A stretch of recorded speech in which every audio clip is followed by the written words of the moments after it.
Bienvenue à toutes et à tous et merci de préférer l'actualité sur Eden Télévision. Voici les titres. Les épreuves du baccalauréat session unique de juin 2019 ont démarré ce mercredi 19 juin sur toute l'étendue du territoire national. Vous suivrez le point de nos reporters à Abomey-Calavi et à Cotonou dans ce journal. À suivre, les avocats de Boliaï étaient face à la presse dans la soirée de ce mardi 18 juin 2019. Ils déplorent un acharnement contre leurs clients en la personne de Boliaï. Le compte rendu dans un instant. Et puis hors de nos frontières, pour ne pas dire en interactualité, nous irons au Congo pour parler des transports en commun à Kinshasa, la mégapole africaine où quelques startups explorent des solutions plus douces. Voilà, mesdames, messieurs, le sommaire.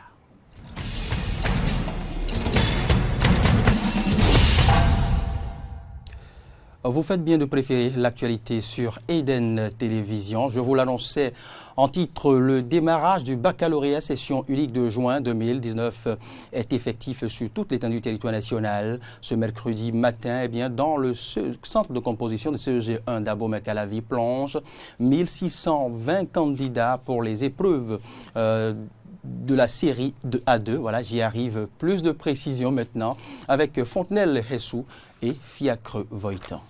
Le baccalauréat session de juin 2019 est lancé sur toute l'étendue du territoire national.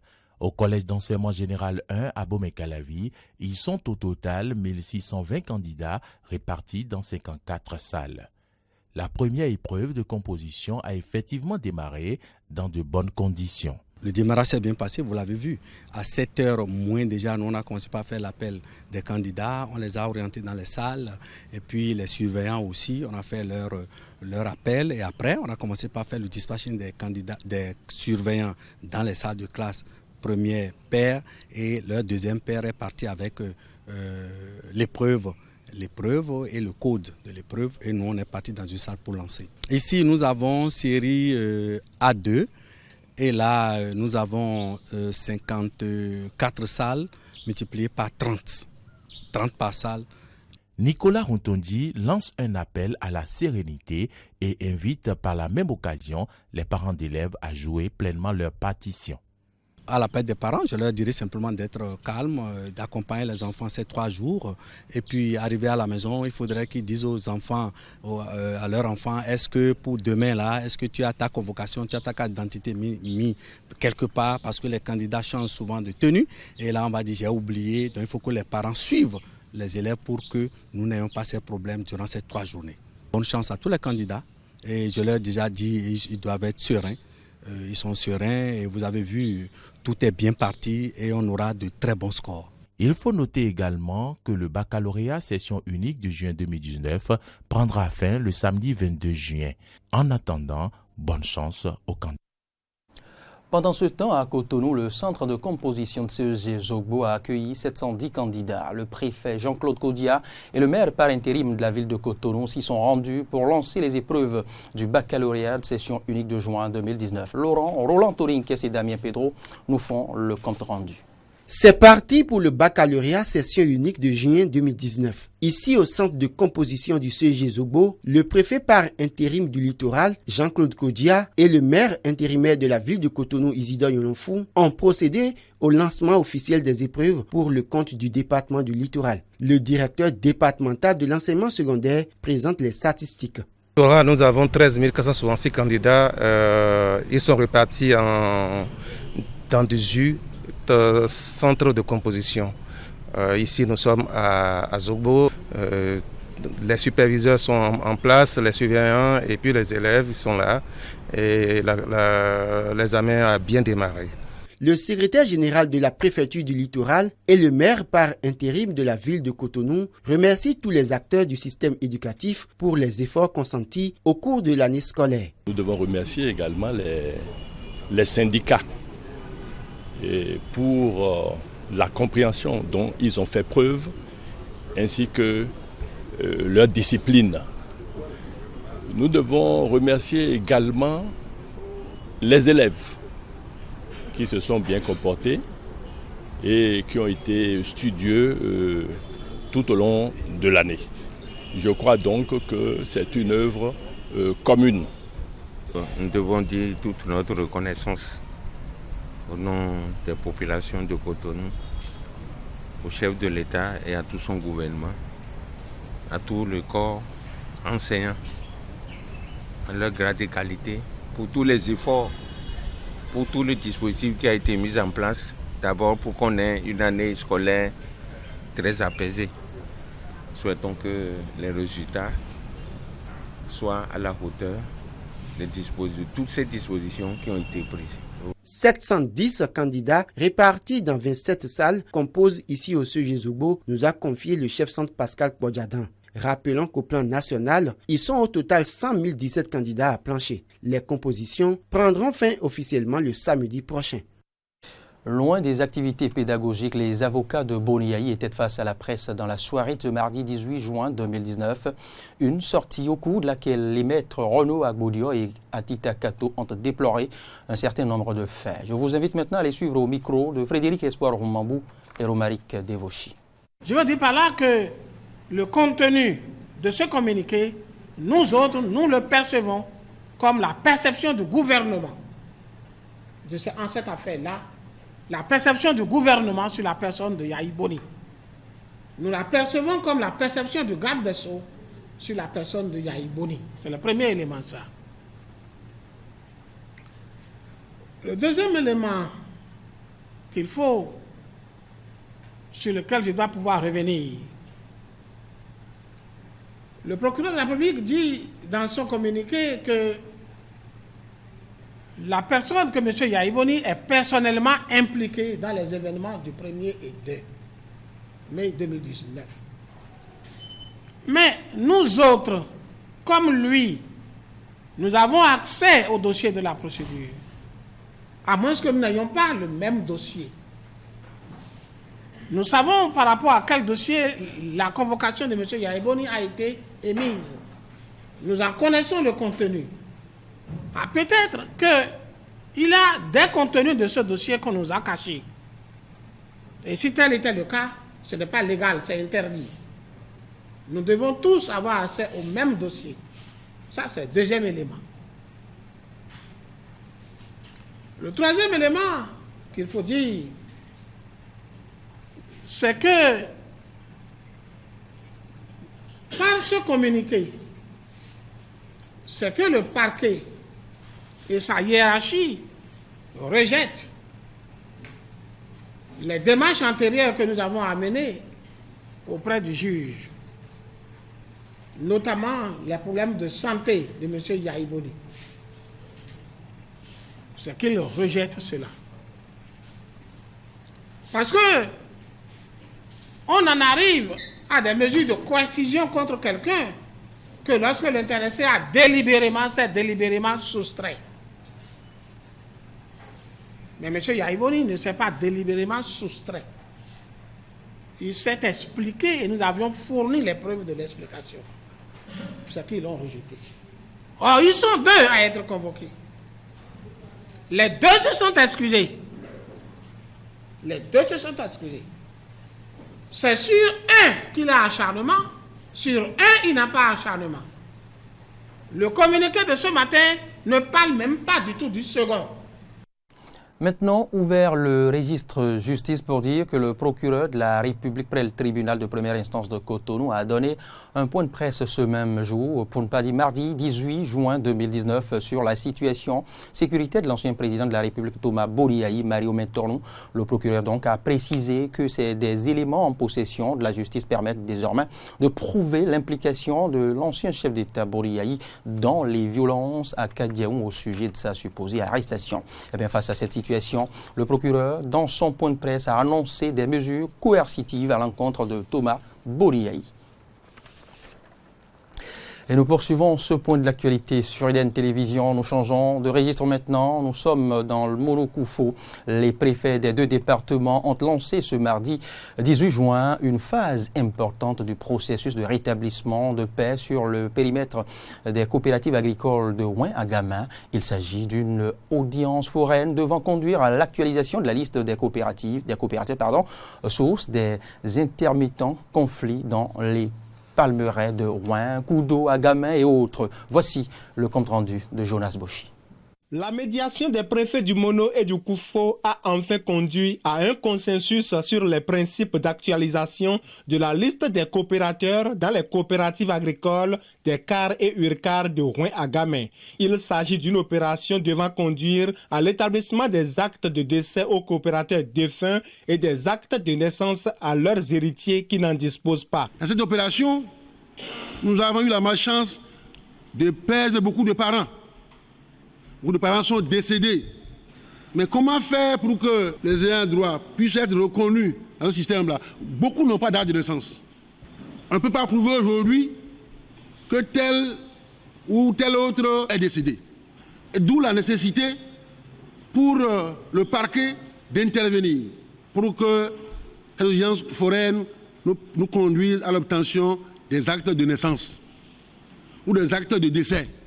Le préfet du Mono a pour l'occasion réaffirmé l'assurance du gouvernement pour la réussite des dites opérations.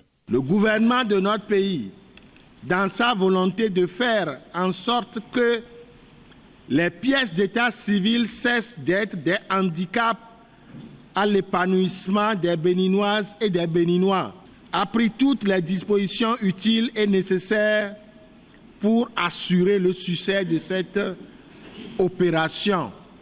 Le procureur du tribunal de première instance de deuxième classe de l'Okossa précise en quoi cette opération peut conduire à la paix dans les coopératives agricoles de Rouin, Agamay, Agnito et Koudo. L'opération ainsi envisagée a pour finalité d'écarter ceux qui ne sont pas concernés par les affaires de coopératives. Ceux qui réellement sont concernés ont donc intérêt à ce que l'opération réussisse. J'exhorterai ceux qui, par ailleurs, auraient l'intention à mettre en difficulté cette opération de s'abstenir de le faire. Signalons que la première liste des coopérateurs dont l'actualisation a toujours été source de conflits et d'affrontements dans les CAR et URCAR de Rouin-Agamay date du 31 octobre 1961. Autre volet, négligence dans la construction des immeubles. Le constat est donc récurrent de nos jours, sans autorisation de permis de construire, sans études techniques. Nombreux sont ces particuliers et entreprises qui démarrent les travaux de construction sans respecter les normes. Après un récent effondrement à Dekongbe, c'est Sedomé, un autre quartier de l'arrondissement de Godomé, qui a enregistré un tout nouveau cas d'effondrement. Roland Torinques et Denis Marouya.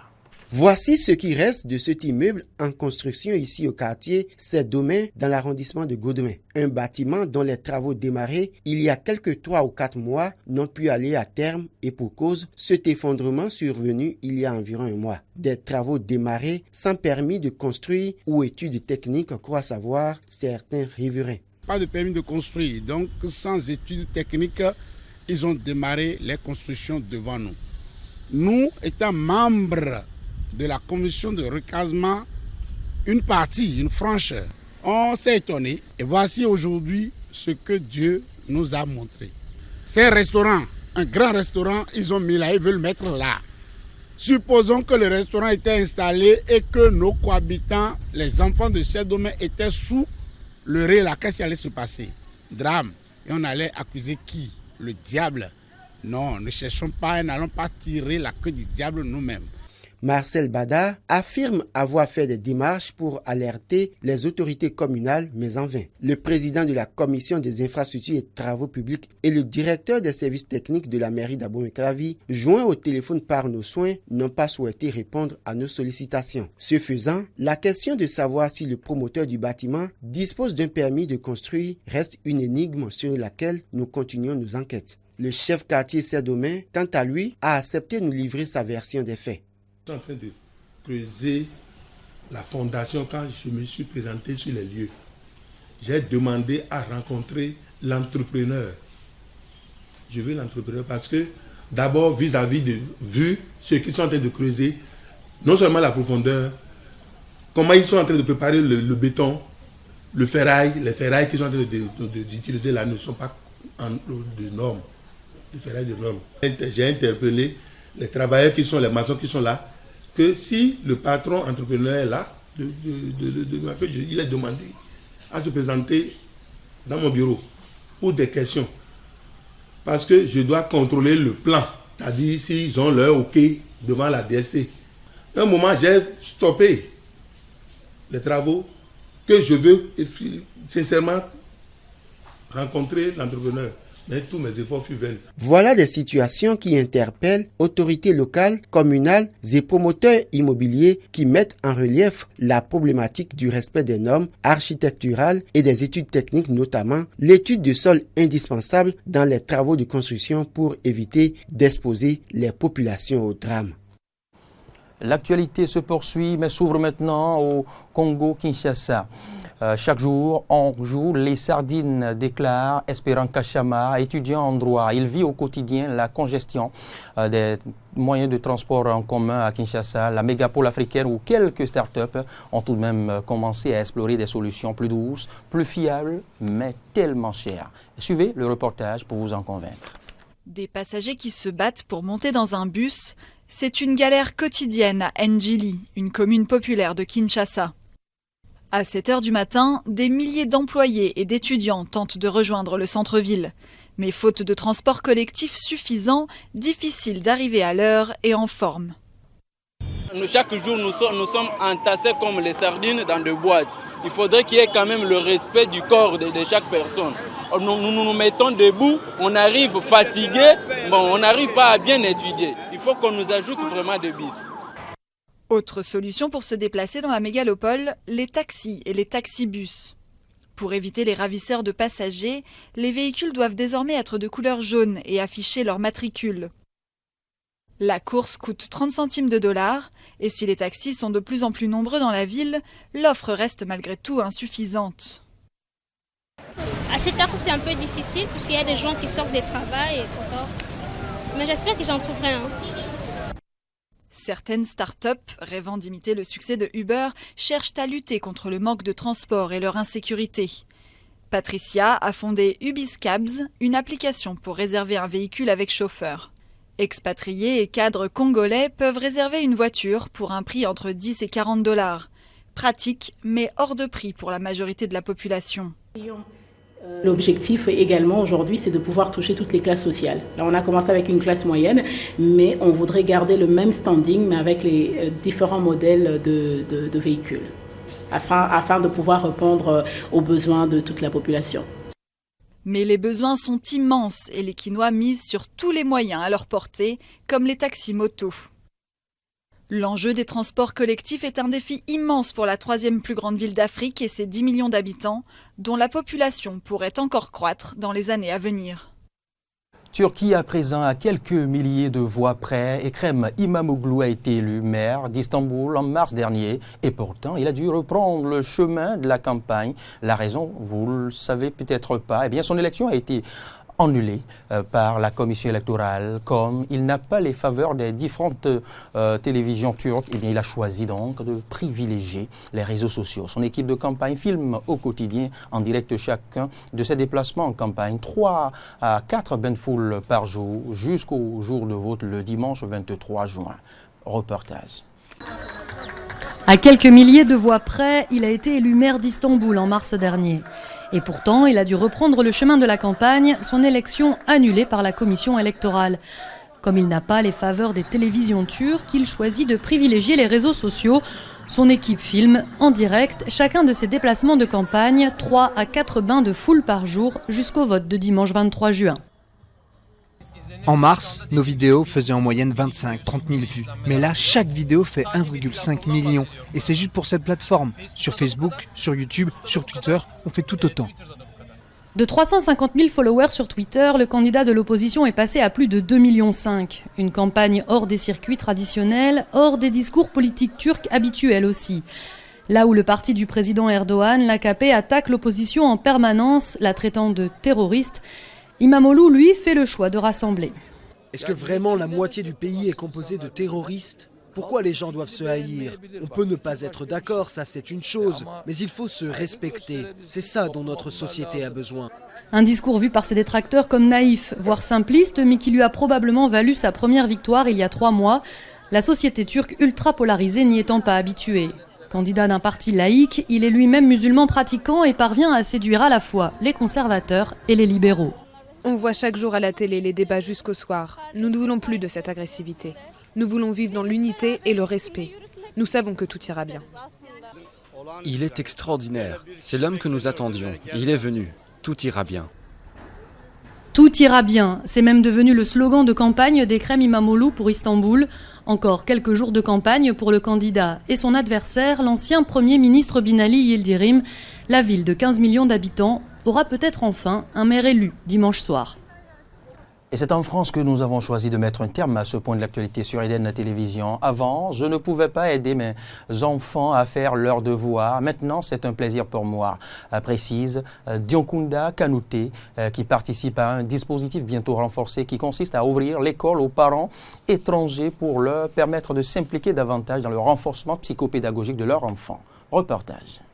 Ça peut être par exemple des parents qui n'ont jamais été à l'école, donc qui ne savent pas lire, donc les accompagner dans l'apprentissage de la lecture. Ça peut être des questions de fonctionnement de l'école, à quelle heure on vient les récupérer, comment ça se passe pour les papiers de cantine, lire les mots dans les cahiers de correspondance. Je me suis rapidement rendu compte que les enfants étaient en difficulté face à ces devoirs, que les parents ne pouvaient pas forcément aider à la maison, qui ne comprenaient pas aussi pourquoi.